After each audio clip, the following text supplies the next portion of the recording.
Assalamualaikum warahmatullahi wabarakatuh. Nama saya Muhammad Fauzi Al-Idris Koswara dengan NPM 98824051201111026. Di sini saya akan menjelaskan ringkasan-ringkasan dari materi mata kuliah Entrepreneurship dari pertemuan ke-1 hingga pertemuan ke-7 sebelum UTS. Jadi video ini dibuat untuk kepentingan ujian tengah semester ganjil mata kuliah Entrepreneurship tahun akademik 2021-2022 yang didoseni oleh Bapak Suka Prayanta Pandia. Nah, jadi pada materi mata kuliah Entrepreneurship ini memiliki materi yang berjudul Program Kreatif Mahasiswa Kewirausahaan dan juga materi yang bernama Market Segmentation atau segmentasi pasar. Untuk itu, saya akan menjelaskan seluruh materi itu sebisanya saya dan sebisa saya meringkasnya semua materi itu. Saya akan menjelaskan yang materi pertama itu yaitu Program Kreatif Mahasiswa Kewirausahaan. Saya akan mulai menjelaskan materi tentang program kreativitas mahasiswa kewirausahaan ini. Langsung saja. Jadi, program kreativitas mahasiswa kewirausahaan ini merupakan program kreativitas mahasiswa dalam menciptakan aktivitas usahanya gitu. Jadi, tim mahasiswa harus melakukan analisis adanya kebutuhan dan peluang pasar. Untuk selanjutnya membuat kreativitas usaha dalam rangka menyediakan kebutuhan pasar tersebut gitu ya. Nah, komoditas usaha PKMK dapat berupa barang atau jasa yang merupakan karya kreativitas yang menunjukkan kepakaran tim mahasiswa.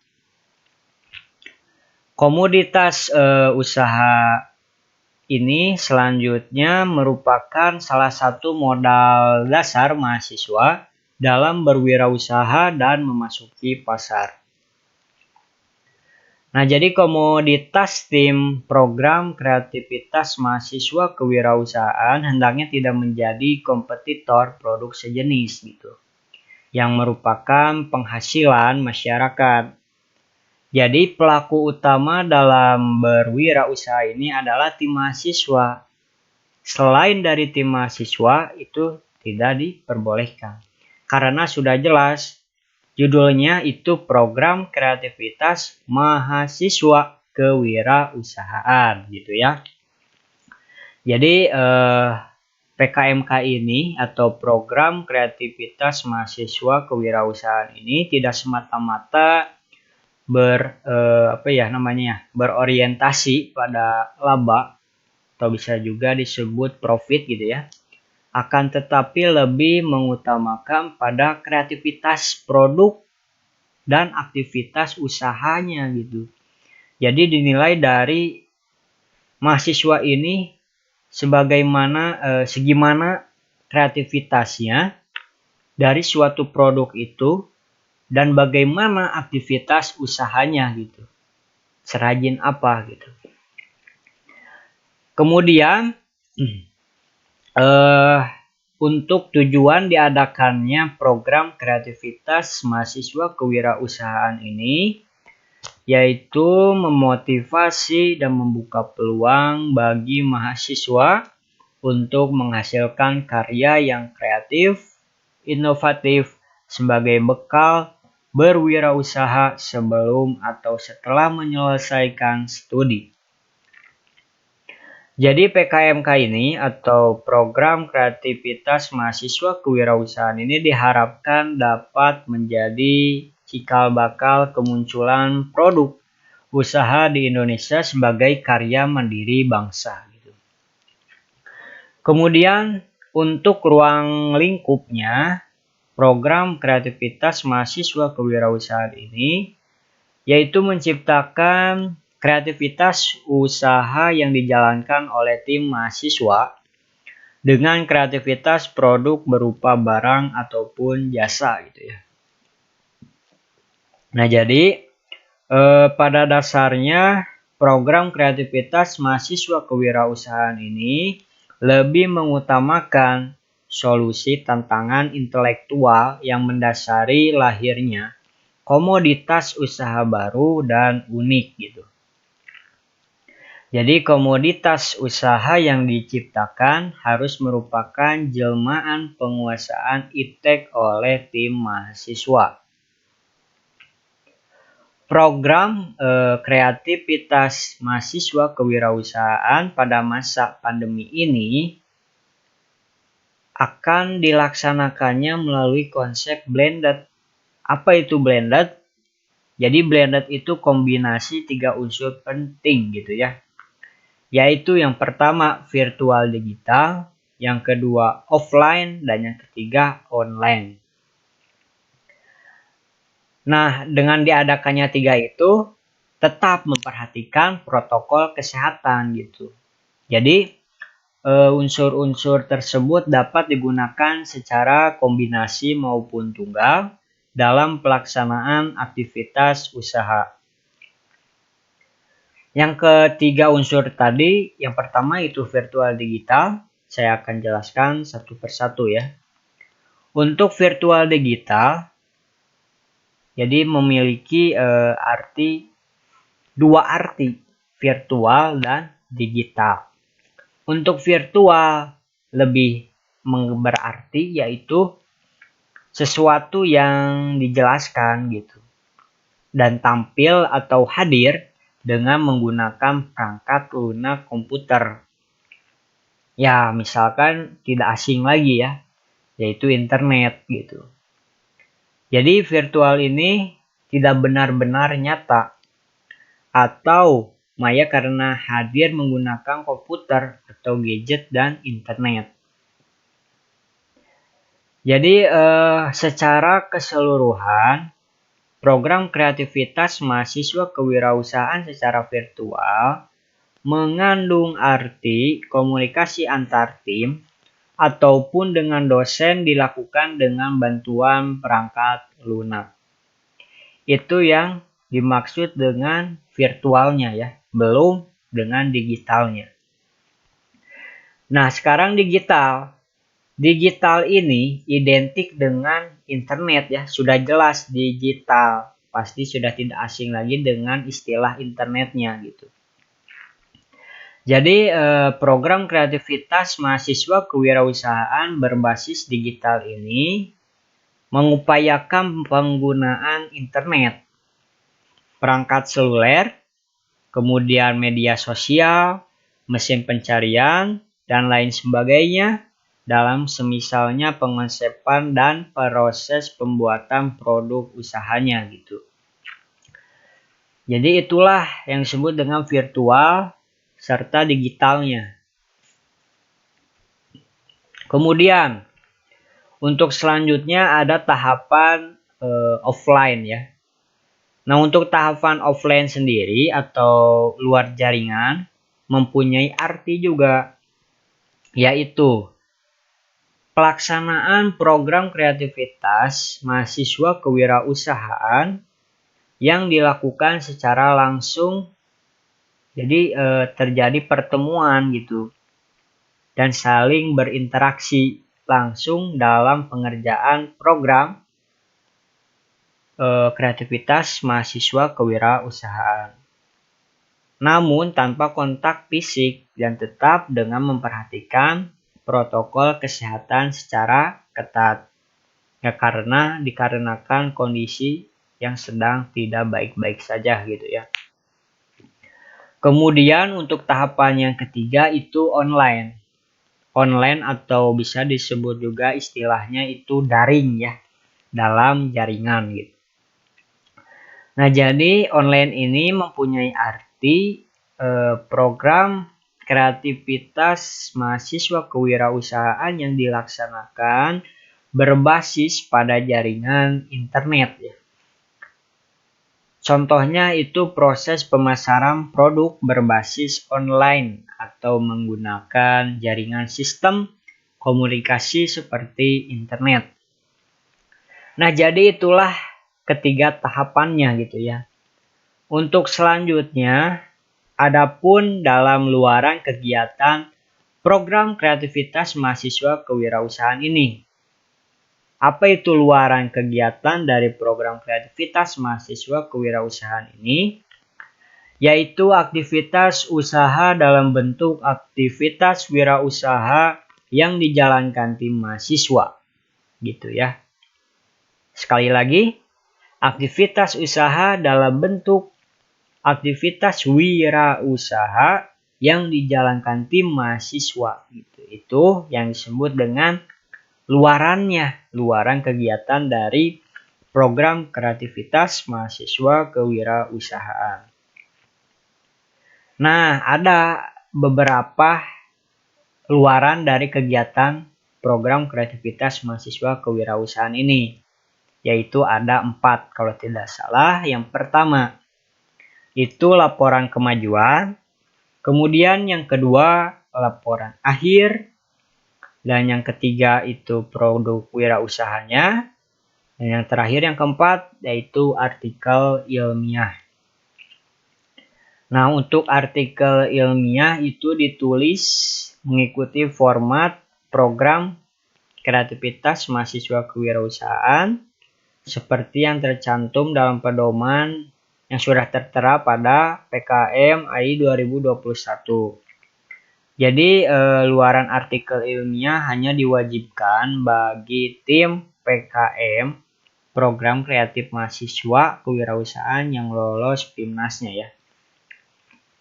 Kemudian untuk pelaksanaan program kreativitas mahasiswa kewirausahaan ini harus didokumentasikan dalam catatan harian ataupun dalam bentuk logbook. Laporan kemajuan dan laporan akhir yang dibuat harus merujuk pada logbook gitu. Jadi dalam luaran artikel ilmiah, nama dosen pendamping dapat dituliskan sebagai penulis anggota.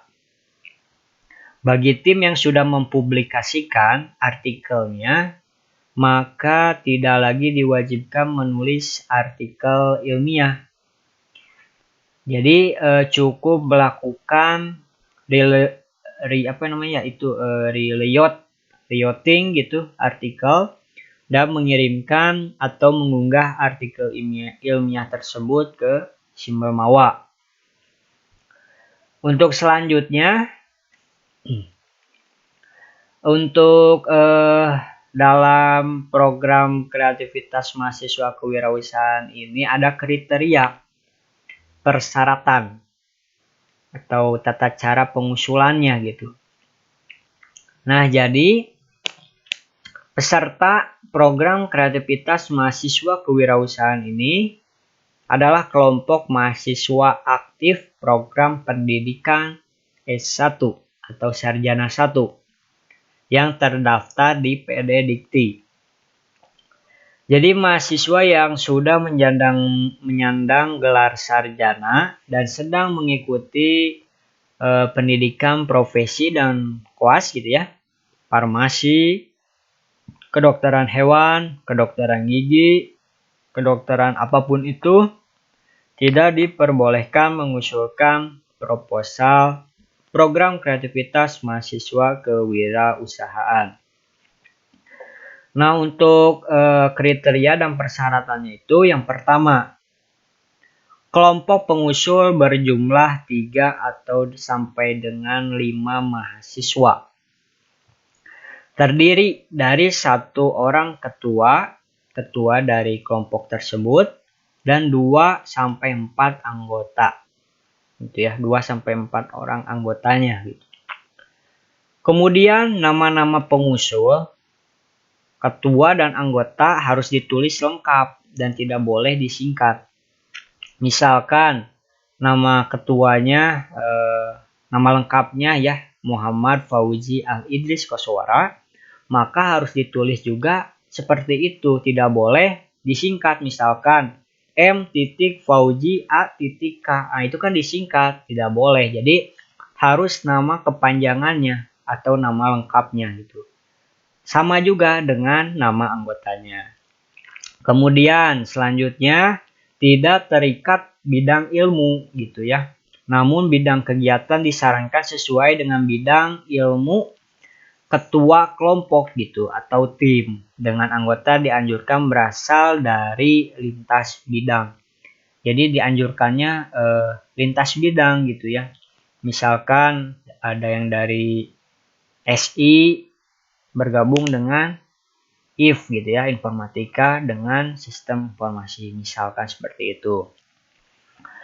Kemudian keanggotaan setiap kelompok disarankan berasal dari dua angkatan yang berbeda gitu, agar terjadi pembinaan dan kesinambungan pengusulan program PKM atau yang disebut program kreativitas mahasiswa kewirausahaan tahun berikutnya gitu. Nah, untuk besarnya dana kegiatan per judul yaitu sebesar 5 juta rupiah sampai dengan 10 juta rupiah. Itulah besarnya dana kegiatan per judulnya gitu ya, dalam program kreativitas mahasiswa kewirausahaan ini. Nah, untuk sumber dana program kreativitas mahasiswa kewirausahaan ini berasal dari Direktorat Belmawa Dikti gitu. Jadi internal perguruan tinggi ataupun dari pihak lain gitu. Jadi jika ada sumber dana selain dari Direktorat Belmawa, maka wajib melampirkan surat pernyataan bantuan dana dan jumlahnya itu tidak boleh lebih dari 25%-nya gitu. Dana yang diajukan dari tim program kreativitas mahasiswa kewirausahaan ke Belmawa. Itulah penjelasan dari sumber dana program kreativitas mahasiswa kewirausahaan.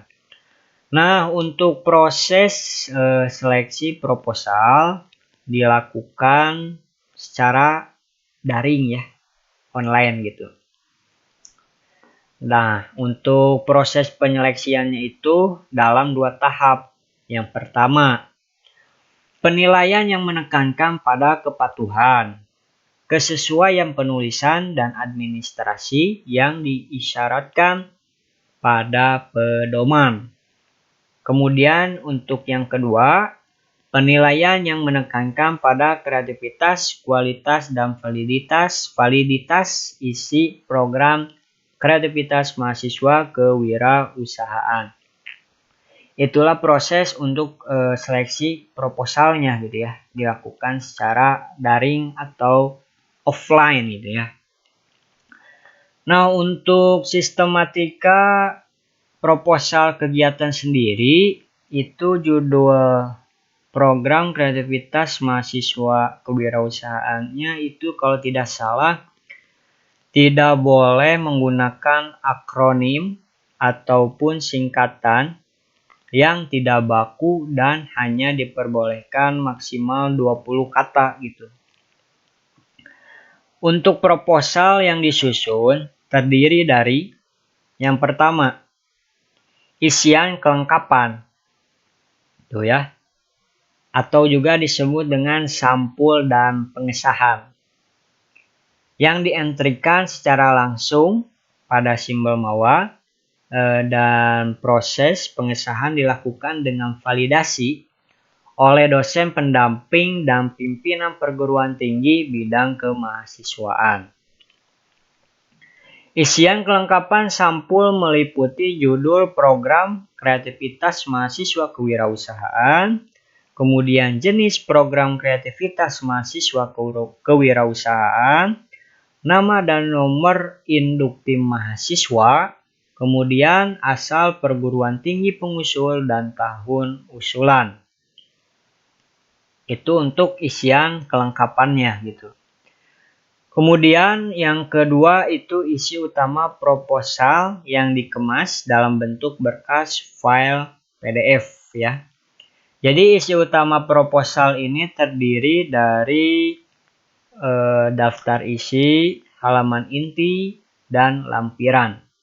Jadi isi utamanya itu terdiri dari daftar isi, halaman inti, dan lampiran ya. Kemudian halaman daftar isi diberi nomor halaman dengan huruf I atau I yang diletakkan pada sudut kanan bawah gitu ya. Jadi halaman inti adalah halaman proposal yang membuat bab pendahuluan sampai dengan daftar pustaka. Halaman inti memuat maksimum 10 halaman.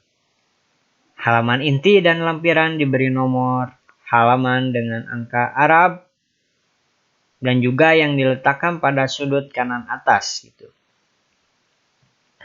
Kemudian penomoran halaman 1 dimulai dari bab pendahuluan. Gitu ya.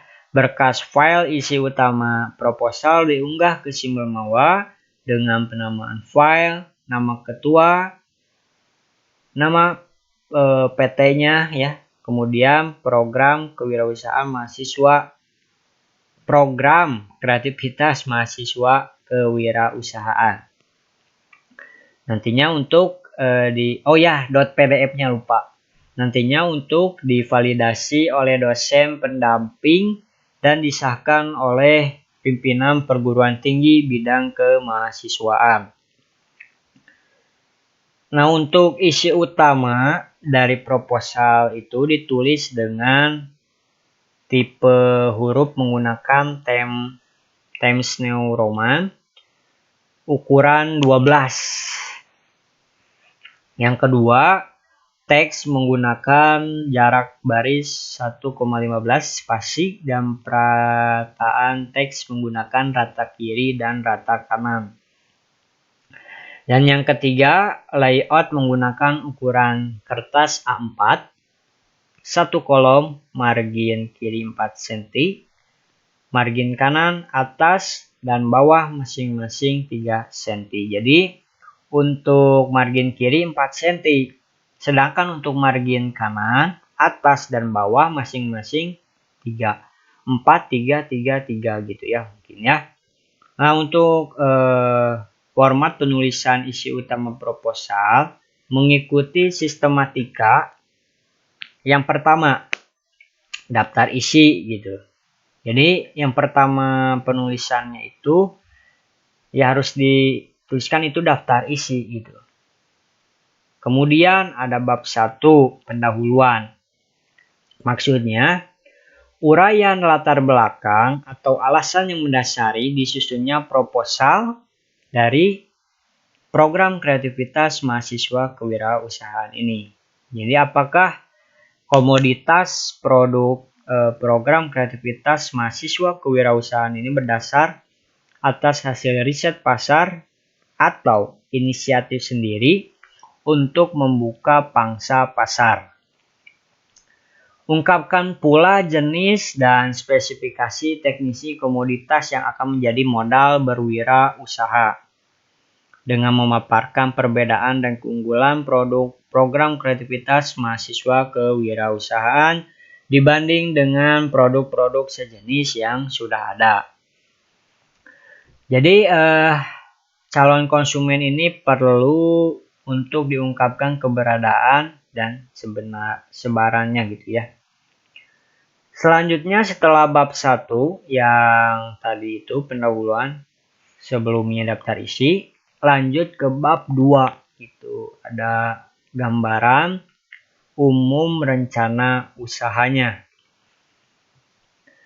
Nah, jadi pada bab ini menjelaskan uraian kondisi umum lingkungan yang menunjukkan potensi sumber daya dan peluang pasar termasuk analisis ekonomi usaha yang direncanakan. Kemudian sajikan secara singkat untuk menunjukkan kelayakan usaha dalam bentuk analisis keuangan usaha atau disebut juga cash flow ya, analisis keuangan usahanya minimal untuk 1 tahun ke depan yang dapat menunjukkan keberlanjutan usaha tersebut. Itulah untuk penjelasan bab kedua. Setelah bab kedua lanjut ke bab yang ketiga, yaitu metode pelaksanaannya gitu.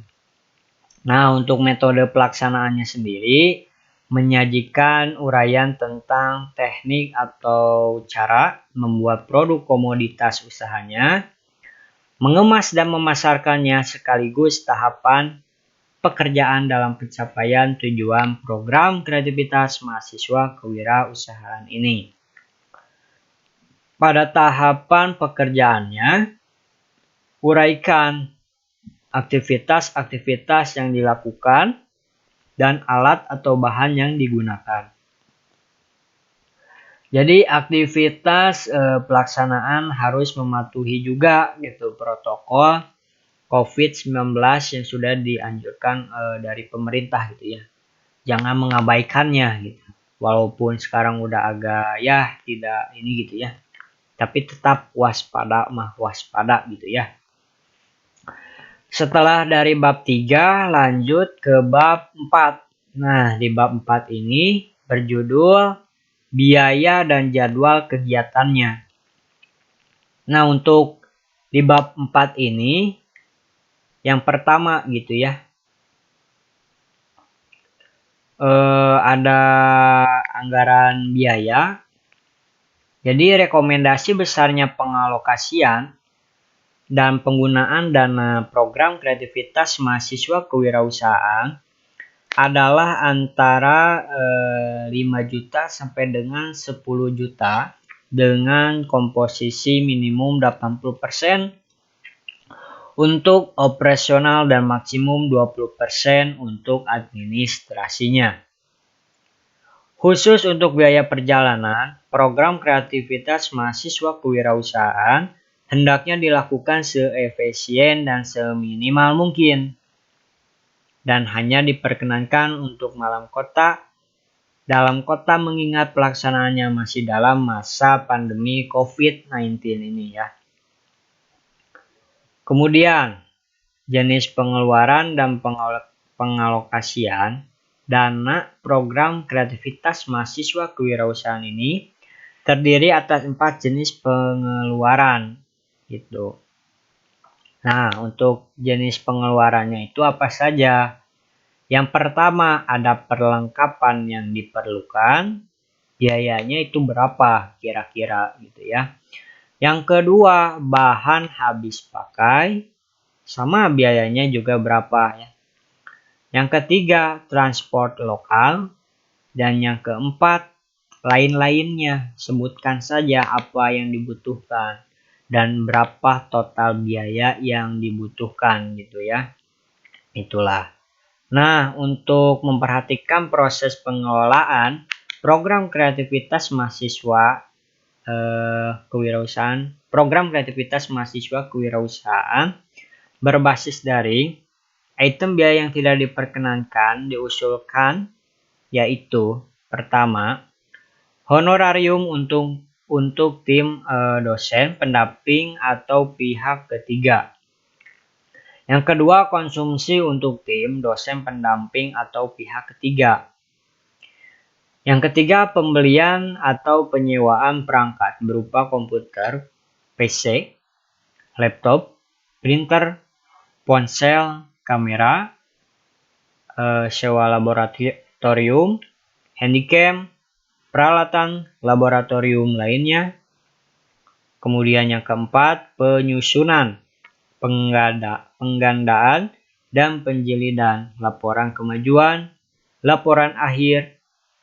Kemudian yang kelima, kertas tidak lebih dari 2 rim, alat tulis komputer sesuai kebutuhan.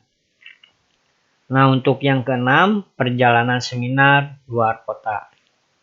Itulah proses pengelolaan berbasis daring yang item biayanya tidak diperkenankan atau diusulkan.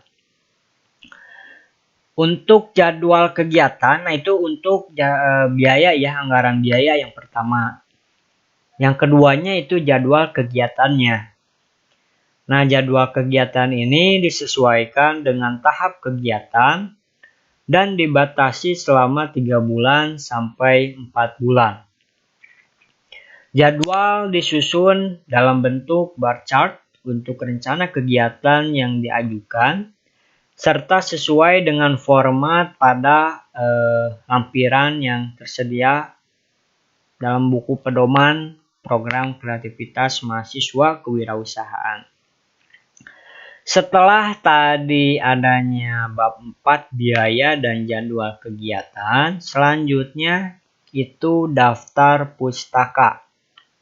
Nah, daftar pustaka ini disusun berdasarkan sistem nama dan tahun dengan urutan abjad nama pengarang, tahun, judul tulisan, dan sumber. Jadi daftar pustaka ditulis dengan jarak 1 spasi. Dan hanya pustaka yang dikutip dalam proposal yang dicantumkan dalam daftar pustaka. Dan yang kalau tidak salah terakhirnya itu cantumkan lampiran-lampirannya. Terdapat 4 lampiran. Yang pertama, lampiran biodata ketua dan anggota. Kemudian lampiran biodata dosen pendamping. Itu pada lampiran yang pertama. Kemudian pada lampiran yang kedua, justifikasi anggaran kegiatannya gitu. Yang ketiganya, susunan organisasi, tim peneliti, dan pembagian tugas.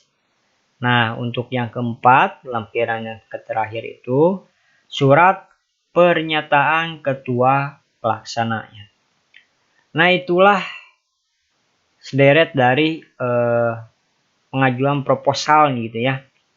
Sistematikanya dari pengajuan proposal kegiatan program kreativitas mahasiswa kewirausahaan. Nah, mungkin itu yang bisa saya sampaikan atau saya jelaskan mengenai materi dari program kreativitas mahasiswa kewirausahaan ini.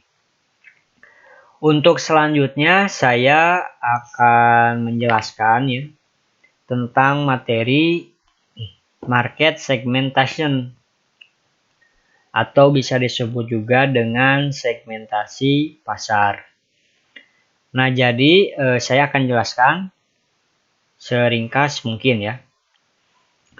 Market segmentation atau segmentasi pasar ini adalah salah satu cara yang digunakan oleh perusahaan untuk mengelompokkan pelanggan berdasarkan kategori atau karakteristik tertentu ya.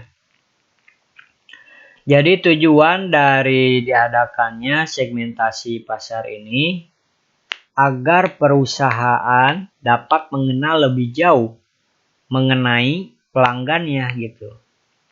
Pengelompokan pelanggan lewat market segmentation ini akan memberikan kemudahan bagi perusahaan karena hampir semua customer yang berada dalam satu kelompok memiliki karakteristik yang kurang lebih sama atau homogen. Itulah pengertian dari market segmentation ya.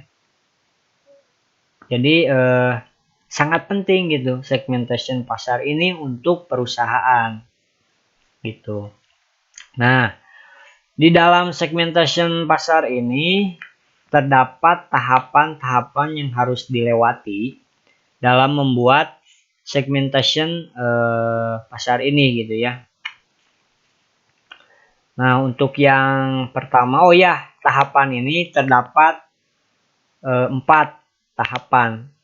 Yang pertama tahapannya yaitu menetapkan kategori karakteristik. pelanggan atau kriteria segmentasi. Kemudian yang kedua, yaitu melakukan identifikasi terhadap segmentasi pasar yang telah dibuat. Yang ketiga, perhatikan kapabilitas perusahaan. Dan yang terakhir, yang keempat, kenali reputasi perusahaan di mata konsumennya. Itulah tahapan-tahapan yang harus dilewati gitu ya dalam membuat segmentasi pasar ini. Itu sangat diperlukan tahapan-tahapan itu demi berlangsungnya segmentasi pasar ini berjalan dengan lancar. Setelah menjalani beberapa tahapan-tahapan di atas, maka sebagai pemasar bisa mengetahui segmentasi konsumen mana yang lebih cocok dan potensial untuk dieksekusi.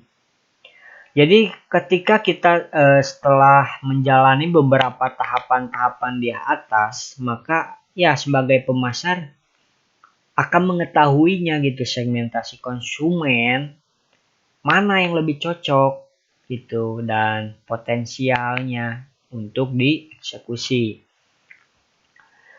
Selanjutnya, di dalam segmentation pasar ini terdapat 4 tips untuk meningkatkan efektivitas market segmentation.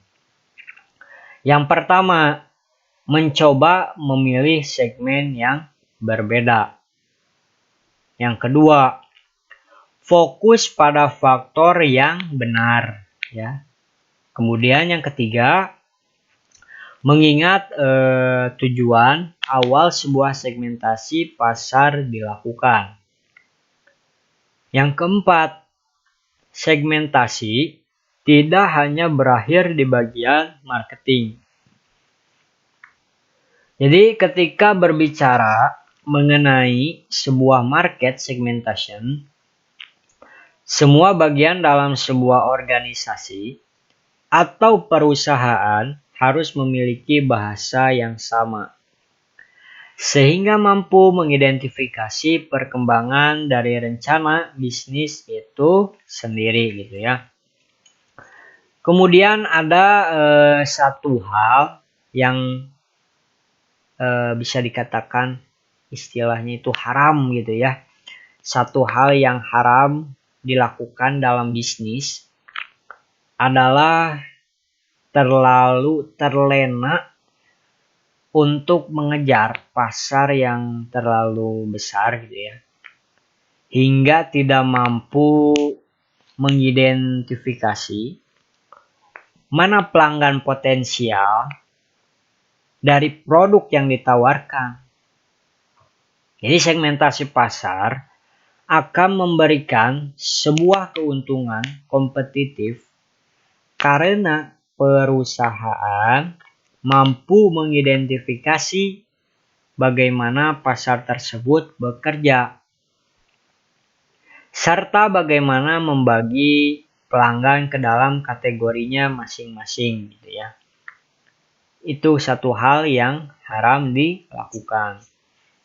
Kemudian, aturan sederhana yang harus kita ikuti demi mendapatkan segmentation, market segmentation yang baik atau segmen pasar yang baik, antara lain ada 5 aturan gitu ya, aturan yang harus kita ikuti. Pertama, membuat pembagian serinci mungkin gitu. Kemudian yang kedua, pastikan bisnis Anda berjalan dengan baik gitu. Yang ketiga, tetapkan segmentasi pasar secara global. Yang keempat, ketika bisnis global mengalami pergolakan. Yang kelima, yang terakhir ya, aturan terakhir, ketika riset tentang segmentasi pasar telah dilakukan dengan baik, maka bisa mulai untuk menyerbu sektor pasar tersebut gitu. Nah, itulah dari pentingnya market segmentation ini atau segmentasi pasar ini gitu. Jadi sangat penting juga segmentasi pasar ini yang digunakan oleh perusahaan-perusahaan gitu. Dan tujuannya juga sangat bermanfaat bagi perusahaan. Ya, karena dapat mengenal lebih jauh mengenai pelanggannya gitu ya. Pengelompokan pelanggan lewat market segmentation juga akan memberikan kemudahan bagi perusahaan karena hampir semua customer yang berada dalam satu kelompok memiliki karakteristik yang kurang lebih sama atau homogen. Seperti itu. Nah, jadi ya itulah ringkasan-ringkasan dari materi yang pertama tadi, program kreativitas mahasiswa dan program kreativitas mahasiswa kewirausahaan dan market segmentation ini gitu. Semuanya sudah saya jelaskan materi-materi tersebut. Dan untuk tadi yang PKMK itu yang penjelasannya itu kan merupakan program kreativitas mahasiswa gitu ya dalam menciptakan usahanya. Sedangkan untuk yang market segmentation itu cara mensegmentasi pasarnya itu sangat bermanfaat bagi perusahaannya gitu. Tentang ya kedua materi itu sangat berguna gitu ya. Bagi saya sendiri juga sangat bermanfaat juga gitu ya materi tersebut.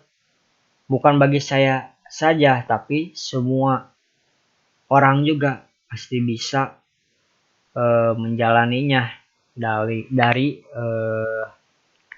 proses segmentasi pasar itu. Kemudian yang tadi program kreativitas mahasiswa kewirausahaan itu hanya diusulkan untuk para mahasiswa saja gitu ya yang sudah bergelar atau yang sedang mengajukan studi sarjana 1 ya. Yang tadi itu. Ya mungkin itu saja yang bisa Fauji sampaikan atas seluruh materi yang telah Bapak Sukaprayanta Pandia berikan kepada kami selaku mahasiswa. Ini materi sangat berguna sekali bagi kami ya selaku mahasiswa gitu. Ya karena ini sangat penting untuk masa depan juga. Ya pentingnya ya seperti itu. Kita berwirausaha gitu ya di saat masih muda gitu. Jadi jangan membuang-buang waktu dengan waktu yang tidak perlu gitu. Gunakan waktu sebisanya kita manfaatkan dengan baik. Jangan waktu itu kita buang-buang malah rugi gitu ya.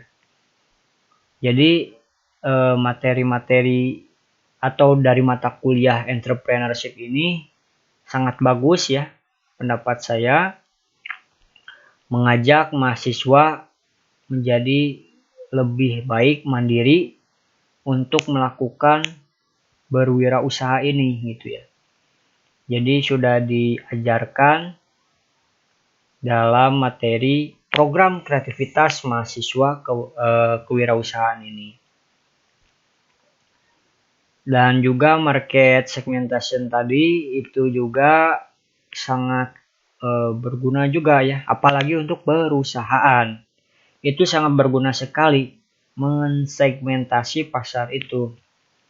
Jadi suatu perusahaan itu harus mensegmentasi pasarnya sebaik mungkin untuk mendapatkan pelanggan yang potensial gitu ya. dari suatu perusahaan tersebut. Ya mungkin itulah ya yang bisa Fauji sampaikan seluruh dari materi pertemuan 1 sampai pertemuan ke-7 ini ya sebelum UTS. Bila ada kesalahan kata ataupun ada kekurangan kata dalam hal pengucapan, mohon dimaafkan. Wabillahi taufiq wal hidayah. Wassalamualaikum warahmatullahi wabarakatuh.